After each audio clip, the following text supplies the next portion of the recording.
Hello everyone, आप सभी को राधे राधे। लास्ट लेक्चर में हमने जो पढ़ाई की थी, आई होप आप वो प्रीवियस लेक्चर देख कर आए होंगे। और आज हम बहुत ही इम्पोर्टेंट टॉपिक के बारे में डिस्कशन करेंगे, जिसको बोलते हैं हम ओम्स लॉ। इसको क्या बोलते हैं? Ohm's law. बहुत ही आराम से इस लेक्चर को आप देखिएगा, समझिएगा, बहुत इंपॉर्टेंट लेक्चर होगा। और नोट्स आप साथ साथ बनाना चाहें तो बना सकते हैं, वरना मैंने इन्हें हैंड रिटन फॉर्म में अपलोड किया है। ठीक है, मतलब अपना कंसंट्रेशन ज़्यादातर समझने पर चीज़ों को दीजिएगा। ठीक, चलिए स्टार्ट करते हैं। कल तक की जो बात हमने की थी वो शायद आपको क्लियर हो गई होगी, तो उसी के आगे का टॉपिक है ना। मेरी बात को ध्यान से सुनिएगा। ओम्स लॉ पता क्या बताता है? ओम्स लॉ बताता है, मैं एकदम बेसिक से आपको बताते हुए चल रहा हूँ। मैं सोच रहा हूँ अभी आपको कुछ नहीं आता ना। ठीक, एकदम मैं बेसिक्स बताऊंगा कि ओम्स लॉ क्या होता है। जो ओम्स लॉ जो होता है ना, वो हमें एक रिलेशनशिप प्रोवाइड करता है। रिलेशनशिप, ओम्स लॉ हमें प्रोवाइड करता है रिलेशनशिप किसके बीच में? रिलेशनशिप बिटवीन पोटेंशियल डिफरेंस, जिसको कि हम जनरली वोल्टेज भी बोल देते हैं, एंड करंट। जो हमारा ओम्स लॉ है वो करंट और पोटेंशियल डिफरेंस के बीच की रिलेशनशिप को बताता है। पोटेंशियल डिफरेंस को ही देसी भाषा में लोग बोल देते हैं क्या? वोल्टेज। क्या बोल देते हैं? वोल्टेज, है ना। तो इसे भी ध्यान रखिएगा, पोटेंशियल डिफरेंस और वोल्टेज अलग अलग चीज़ें नहीं है, एक ही चीज़ है। हटा देता हूँ, गंदा लग रहा है। ठीक है, इसे बोलते हैं क्या? वोल्टेज, या फिर पोटेंशियल डिफरेंस तो बोलते ही हैं। ठीक है, तो ओम्स लॉ हमें पोटेंशियल डिफरेंस और करंट के रिलेशनशिप के बारे में बताता है। ध्यान से देखिएगा, यहाँ पर देखिएगा, ये मैंने कोई एक वायर लिया है, ये मैंने कोई एक वायर लिया है। ठीक है, जिसके ये जो दोनों पार्ट्स हैं वो हैं इनके क्रॉस सेक्शन एरिया। क्या है? Cross section area. ये भी इसका क्या है? Cross section area. ठीक है, ये हमने वायर लिया है जिसका क्रॉस सेक्शन एरिया हमें दिख रहा है। मैं जो जो इसमें बताऊंगा आप बहुत ही बारीकी से ध्यान से सुनिएगा, बहुत इंपॉर्टेंट चीज़ होने वाली है। ठीक, ध्यान से सुनिएगा। जो ओम्स लॉ है हमें पोटेंशियल डिफरेंस और करंट के बीच में रिलेशनशिप प्रोवाइड करता है। मेरी बात समझिएगा, अगर इस तार में इस एंड का पोटेंशियल डिफरेंस मैंने पोटेंशियल डिफरेंस ऑफ ए माना है, और इस एंड का पोटेंशियल डिफरेंस मैंने पोटेंशियल डिफरेंस ऑफ बी माना है, तो इनके बीच का जो डिफरेंस होगा, जो पोटेंशियल एट ए और पोटेंशियल एट बी का जो डिफरेंस होगा, ये डिफरेंस का साइन है, ये वाला साइन, ये डिफरेंस का साइन होता है, ध्यान रखिएगा। तो पोटेंशियल एट ए और पोटेंशियल एट बी, मतलब इन दोनों पोटेंशियल के बीच का जो डिफरेंस होगा ना, वो करंट के डायरेक्टली प्रोपोर्शनल होगा। मतलब करंट के डायरेक्टली प्रोपोर्शनल होगा। सर इसका मतलब तो ये हुआ कि अगर मेरा पोटेंशियल डिफरेंस बढ़ा तो मेरा करंट भी बढ़ेगा। अगर मेरा पोटेंशियल डिफरेंस बढ़ा तो मेरा करंट भी बढ़ेगा। तो तुम्हारे मन में ये भी तो आ रहा होगा, सर तो ये भी तो सही होगा कि अगर मेरा पोटेंशियल डिफरेंस कम हुआ तो मेरा करंट भी कम होगा। मैं बोलूँगा बिल्कुल सही बोले हो, है ना, क्योंकि यहाँ पर प्रोपोर्शनलिटी साइन लगा है।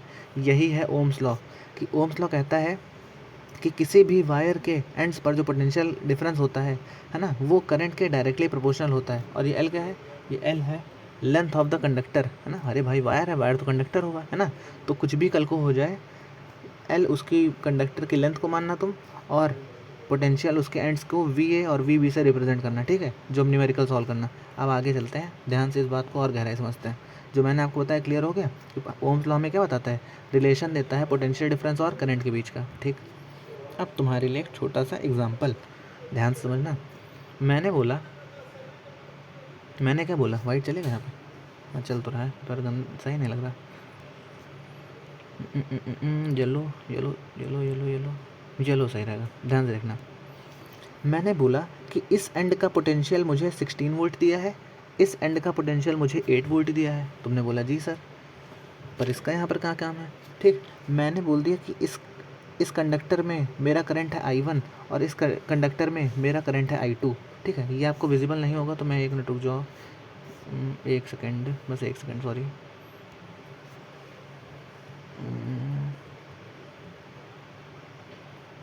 ये भी 16 वोल्ट ही लिखा हुआ है। ठीक है, ये भी 16 वोल्ट ही है और कुछ नहीं। मैं लिख देता हूँ यहाँ पर, ये हमारा क्या लिखा है? ये लिखा है 16 वोल्ट। ठीक, अब देखना नहीं, दिखा ध्यान से। मैंने बोला कि वायर की इस एंड पर 16 वोल्ट का पोटेंशियल है और इस एंड पर 8 वोल्ट का पोटेंशियल है। तो क्या तुम मुझे यहाँ से वोल्टेज का डिफरेंस निकाल के दे सकते हो, डेल्टा वी। बोलोगे सर बिल्कुल दे सकते हैं। तो डेल्टा वी क्या होगा, डेल्टा वी क्या होगा यहाँ पर 16 माइनस 8 मीन्स 8 वोल्ट। यहाँ पर इस कंडक्टर में 8 वोल्ट का पोटेंशियल डिफरेंस है। तो क्या तुम मुझे यहाँ भी बता सकते हो कि यहाँ पर कितना पोटेंशियल डिफरेंस होगा? आप बोलोगे जी सर बता सकते हैं। यहाँ पर हमारा डेल्टा वी होगा 16 वोल्ट माइनस 10 वोल्ट। मैं बोलूँगा बिल्कुल सही, शाबाश, तुम तेज हो गए हो। तो यहाँ पर पोटेंशियल डिफरेंस हमारा कितना आएगा? 6 वोल्ट का। अच्छा, अब तुम ध्यान से देखना और बताना पोटेंशियल डिफरेंस ज़्यादा कहाँ है भैया, बताना पोटेंशियल डिफरेंस ज़्यादा कहाँ है। यहाँ पर पोटेंशियल डिफरेंस 8 वोल्ट का आया, यहाँ पर पोटेंशियल डिफरेंस 6 वोल्ट का आया। पोटेंशियल डिफरेंस यहाँ पर 8 वोल्ट का है पहले केस में, और दूसरे केस में पोटेंशियल डिफरेंस 6 वोल्ट का आया।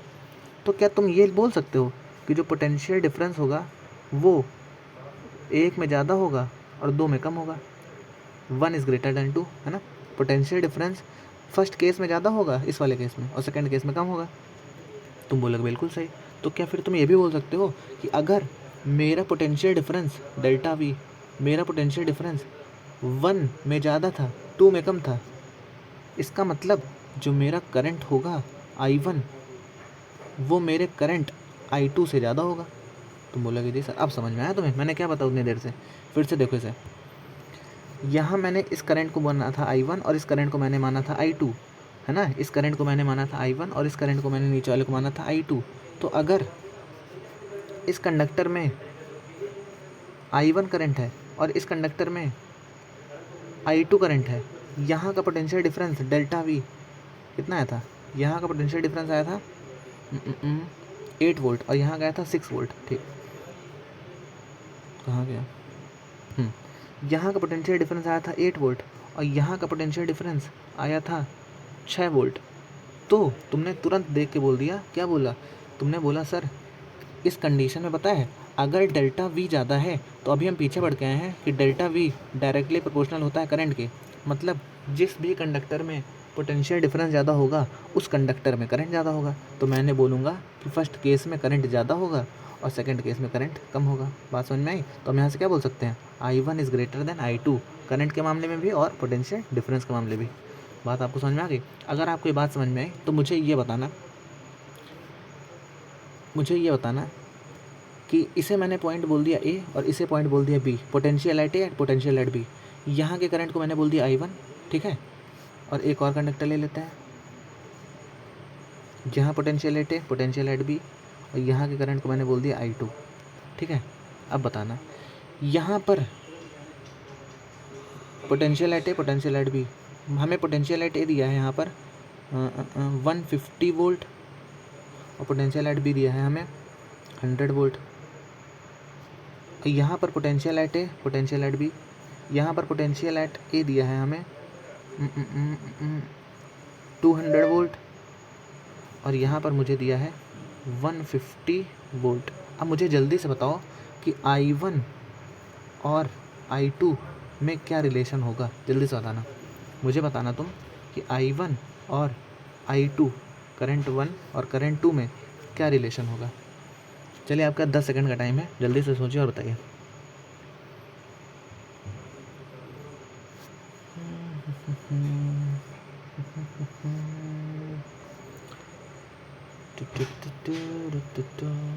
तो देख लिए होगे और समझ भी गए होगे। अगर तुम्हारा आंसर आ रहा है कि दोनों बराबर होंगे तो मैं बोलूँगा हाँ बधाई हो, आप समझ चुके हैं कॉन्सेप्ट।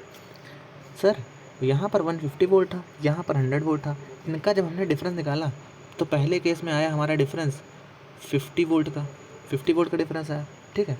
और सेकंड केस में हमने देखा 200 वोल्ट में से 150 वोल्ट जा रहा है, तो इसमें भी डेल्टा भी हमारा कितना आ रहा है? 50 वोल्ट का। इसका मतलब चाहे ये कंडक्टर हो और चाहे ये कंडक्टर हो, इन दोनों कंडक्टर में करंट क्या है? सेम रेट से फ्लो कर रहा है और ये करंट क्या है? बराबर है, I1 इक्वल्स टू I2। आपको बात अब समझ में आ गई होगी अच्छे से, ठीक है। ओके, तो अब बढ़ते हैं आगे। ये देखिए हमने लिखा हुआ है आपकी प्यारी सी डिफिनेशन ओम्स लॉ को, बहुत ही अच्छे से इस डिफिनेशन को पढ़िएगा क्या लिखा हुआ है।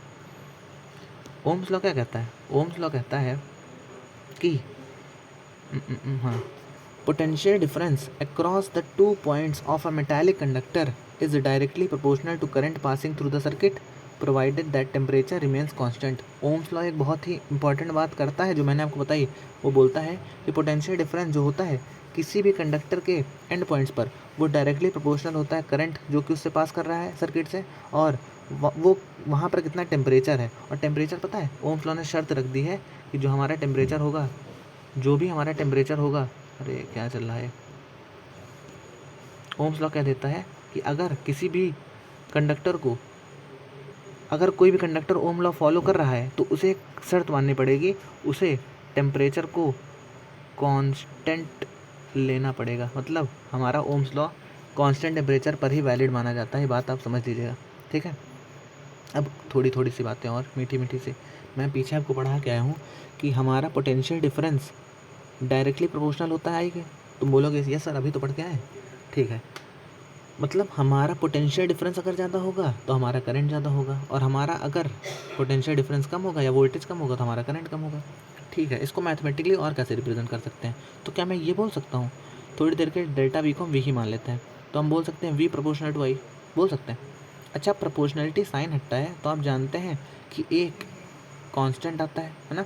तो अगर मैं इस प्रोपोर्शनलिटी साइन को हटाता हूँ तो यहाँ पर जो प्रोपोर्शनलिटी साइन के हटने के बाद इक्वल्स टू के बाद जो सिंबल आता है उसको बोलते हैं आर और इंटू आई, ये होता है Ohm's law, V equals to R into I. मतलब जो पोटेंशियल डिफरेंस होता है वो आर इंटू आई का मल्टीपल होता है, आर इंटू आई का मल्टीप्लिकेशन होता है, प्रोडक्ट होता है। अब बोलोगे सर ये नहीं वाला आर क्या है, आर कुछ नहीं है, कोई दिक्कत नहीं, आर को बोलते हैं हम रेजिस्टेंस। क्या बोल देते हैं, आर को हम बोल देते हैं रेजिस्टेंस। रेजिस्टेंस मतलब कुछ रोकने वाला है ना, जो रोकता है किसी चीज़ को, आर को बोल देते हैं रेजिस्टेंस। बताते हैं इसके बारे में भी हम आगे आपको। ये देखिए यही तो लिखा है, क्या लिखा है, मैथमेटिकली इट इज़ ऐसे लिखा जाता है इसको, V proportional I, V equals to I R. और आई को क्या बोलते हैं, R is a constant called resistant for a given metal. हाँ, अलग अलग मेटल का रेजिस्टेंस अलग होगा, है ना, उसी को आर बोल देते हैं, ठीक। मैं आपको बताने क्या चल रहा हूँ, ध्यान समझिएगा। अच्छा, V equals to I R, I I equals, है ना, V equals to I R का हमारा एक्सप्रेशन आया। तो अगर यहाँ पर आर हमारा रेजिस्टेंस है तो क्या आर को भी हम लिख सकते हैं फॉर्मूले के टर्म्स में, आर इक्वल्स टू हो जाएगा वी अपॉन आई। अब यहाँ से जानने वाली बात क्या है, ध्यान से समझना, यहाँ से जानने वाली बात तुम्हारी जो चालू होगी, अब सुनना ध्यान से। अगर किसी भी अगर किसी भी कंडक्टर में करंट ज़्यादा हो गया ना तो रेजिस्टेंस क्या होगा, कम हो जाएगा। और अगर किसी भी कंडक्टर में करंट कम हो गया तो वहाँ पर रेजिस्टेंस ज़्यादा होता है।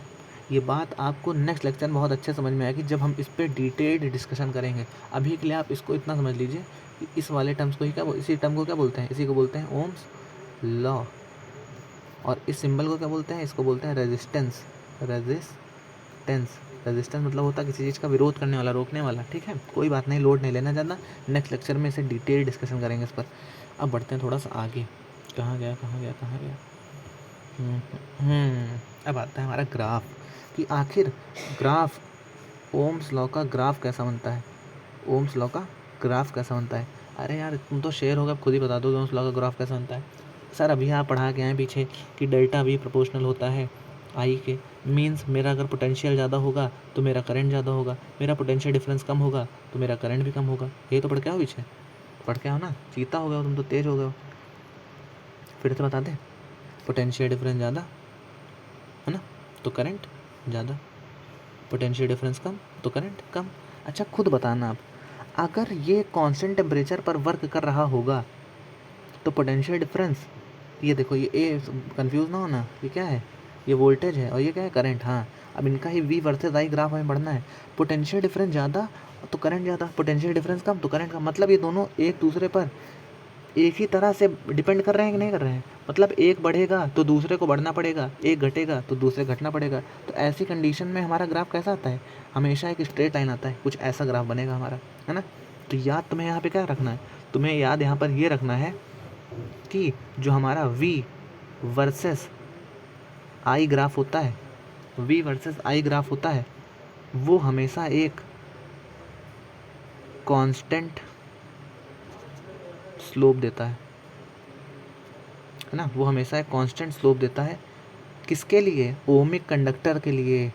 ये कौन सी नई बात भला बता दी है? ओमिक कंडक्टर आगे जानते क्या होते हैं। अभी आपको याद रखना है कि ओमिक कंडक्टर के लिए जो V वर्सेस I का ग्राफ होगा, पोटेंशियल डिफरेंस वर्सेस करंट का जो ग्राफ होगा, वो हमेशा एक स्ट्रेट लाइन की स्लोप देगा। बात समझ में आ गई? ओके, अब बढ़ते हैं आगे। ये आ गया हमारा ओमिक कंडक्टर। ध्यान से पढ़ो, ओमिक कंडक्टर में क्या लिखा हुआ है।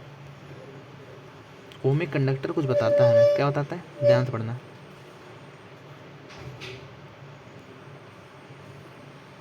ओमिक कंडक्टर्स, ओमिक कंडक्टर्स क्या होते हैं? पढ़ो, ऑल दोज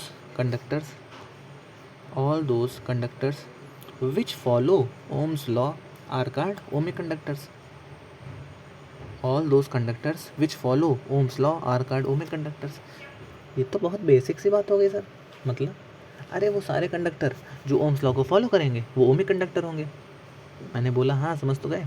फिर से बोल दे रहे हैं, वो सारे के सारे कंडक्टर्स जो ओम्स लॉ को फॉलो करेंगे, वो सारे के सारे कंडक्टर्स ओमिक कंडक्टर्स कहलाएंगे। और ओमिक कंडक्टर का रेजिस्टेंस क्या होता है? ओमिक कंडक्टर का रेजिस्टेंस क्या होता है? हमेशा कांस्टेंट होता है। ओमिक कंडक्टर का रेजिस्टेंस क्या होता है? हमेशा कांस्टेंट होता है। ठीक है, आई बात समझ में? और इसकी जो स्लोप होती है ओमिक कंडक्टर की, पीछे तुमको बढ़ा के है ना, इसकी स्लोप भी कैसी होगी? इसकी स्लोप भी कैसी होगी? कांस्टेंट होगी। बात समझ में आ गई? ओमिक कंडक्टर क्या है? वो कंडक्टर जो ओम्स लॉ को फॉलो करते हैं, है ना, ओम्स लॉ की बात मानते हैं, उन्हें ओमिक कंडक्टर बोलते हैं। तो जितने भी ओमिक कंडक्टर होते हैं उनका ग्राफ हमेशा स्ट्रेट लाइन की स्लोप देके जाता है। इतनी बात आपको समझ में आ गई होगी, बहुत ही प्यार से, बहुत ही अच्छे से। ठीक है, ये थी हमारी आज की कहानी। अच्छा, बहुत लोगों के मन में ये भी आ रहा होगा, तुम्हारे टॉपिक का हिस्सा नहीं है पर वो बता देता हूँ, तुम्हारा डाउट कैसा आ रहा होगा मुझे पता है। ध्यान सुनना। सर आपने बोला ओमिक कंडक्टर, तो दुनिया में कुछ ऐसा भी तो प्रेजेंट होगा, non ohmic conductor. Non ohmic conductor, ये भी तो कुछ ना कुछ होगा फिर। अरे सर आपने खुद बोला कि अगर ओम्स लॉ को जो लोग फॉलो करते हैं वो ओमिक कंडक्टर कहलाते हैं, तो दुनिया में सर ऐसा भी तो होता होगा ना कि ओम्स लॉ को बहुत लोग फॉलो नहीं करते होंगे, है ना। ओम्स लॉ को बहुत लोग फॉलो नहीं करते होंगे, तो उनको बोलते हैं हम नॉन ओमिक कंडक्टर। मैं बोलूँगा बिल्कुल सही, आपने सही बोला, पर ये हमारे टॉपिक का हिस्सा नहीं है। फिर भी मैं आपको थोड़ी सी इसमें इन्फॉर्मेशन की बात बता देता हूँ, ध्यान समझना। हम्म,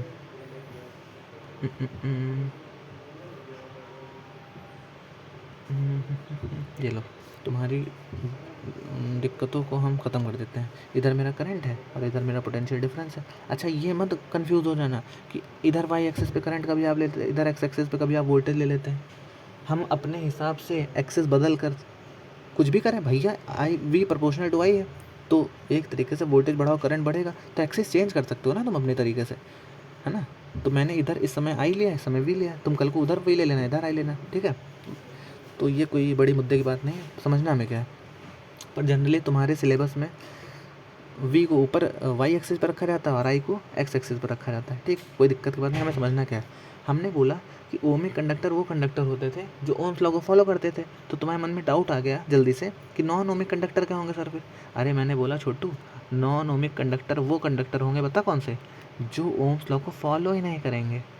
हाँ, जो ओम्स लॉ को फॉलो ही नहीं करेंगे नॉन ओमिक कंडक्टर, सिंपल सी बात। अच्छा, इनका ग्राफ क्या आता है? इनका ग्राफ कुछ, अरे ये क्या बना दिया, जो हमारे नॉन ओमिक कंडक्टर होते हैं ना, वो कुछ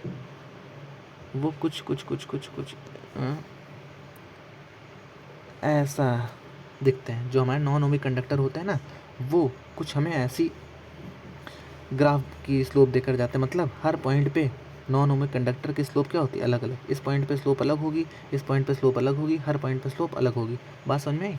तो नॉन ओमिक कंडक्टर वो कंडक्टर होंगे जो ओम्स लॉ को फॉलो नहीं करेंगे, और ओमिक कंडक्टर वो कंडक्टर होंगे जो ओम्स लॉ को फॉलो करेंगे, है ना। बात समझ में आ गई? इसके एग्जाम्पल लगभग सेमी कंडक्टर्स होते हैं। ज़्यादा जो सेमी कंडक्टर होते हैं, सेमी कंडक्टर्स, वो आपका 12th का टॉपिक है। जितने भी सेमी कंडक्टर्स होते हैं लगभग, वो सारे के सारे नॉन ओमिक कंडक्टर होते हैं, ओम्स लॉ को फॉलो नहीं करते। बहुत ही अच्छे से हमने इस लेक्चर को कवर कर लिया है। आई होप आपको ये बात सारी समझ में आई होगी, है ना। अगर आपको ये बात अच्छे से समझ में आ गई, सारी चीज़ें अच्छे से समझ में आ गई होंगी, तो आप ज़रूर प्यारा प्यारा कमेंट करिएगा और बताइएगा कि कोई हमसे गलती हुई हो तो ज़रूर उससे बताइएगा। और अपनी पढ़ाई ऐसे ही कंटिन्यू करिए। जाते जाते मैं आपको एक होमवर्क दे देता हूँ। होमवर्क क्या देता हूँ यह बताता हूँ। छोटा सा काम यहीं पे करके जाओ और ऐसे ही पढ़ते रहिए, है ना। बहुत ही प्यार दीजिए इन लेक्चर्स को जो आ रहे हैं, कमेंट ज़रूर किया करिए ताकि मुझे आपका फीडबैक पता चल पाए कि आपको कितना समझ में आ रहा है कितना नहीं। ओके। हाँ, तो क्वेश्चन मेरा ये है कि पोटेंशियल एट ए और यहाँ पे पोटेंशियल एट बी, सेम यहाँ पर पोटेंशियल एट ए और यहाँ पर पोटेंशियल एट बी, ठीक है। इसमें करंट हो रहा है I1 और इसमें करंट बह रहा है I2। क्वेश्चन क्या होता है, क्वेश्चन ये है कि इस बार हमारा पोटेंशियल एट ए हमको दिया है 25 वोल्ट पहले केस में, और यहाँ पर दिया है हमें पोटेंशियल एट बी कितना दिया है 10 वोल्ट, ठीक है। और यहाँ पर नीचे वाले में पोटेंशियल एट ए दिया है हमें 15 वोल्ट और पोटेंशियल एट बी हमें दिया है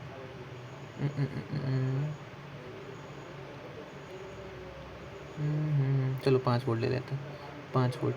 तो बताओ मुझे जल्दी से कि I1 और I2 में क्या रिलेशन होगा, जल्दी से बताइए। 5 सेकंड है क्या, जल्दी जल्दी आंसर आ जाइए, जल्दी देखो। Potential at A 25 volt, potential at B 10 volt. Sir potential difference कितना होगा, 25 - 10 कितना कितना कितना 15 volt. Okay. Potential at A 15 volt, potential at B 5 volt, potential difference sir 10 volt. यहाँ पे कितना आ रहा है, यहाँ पे आ रहा है 15 वोल्ट, यहाँ पे कितना आ रहा है, यहाँ पर आ रहा है 10 वोल्ट। अब तुम खुद बताओ 15 में से 5 गया कितना अच्छा 10, और 25 में 10 गया कितना अच्छा 15। अब यहाँ 15 वोल्ट, यहाँ 10 वोल्ट। पहले केस में करंट ज़्यादा है, दूसरे में तुम तड़ाक से बोलोगे सर पहले केस में करंट ज़्यादा होगा, दूसरे में कम होगा। होप आपको आज का लेक्चर बहुत अच्छे समझ में आ गया होगा। थैंक यू वेरी मच, आप आएँ, आपने पढ़ाई की, है ना। और ऐसे ही पढ़ते रहिए, आगे बढ़ते रहिए। क्लास समझ में आती हो तो कमेंट करके ज़रूर बताइए। Thank you, have a nice day.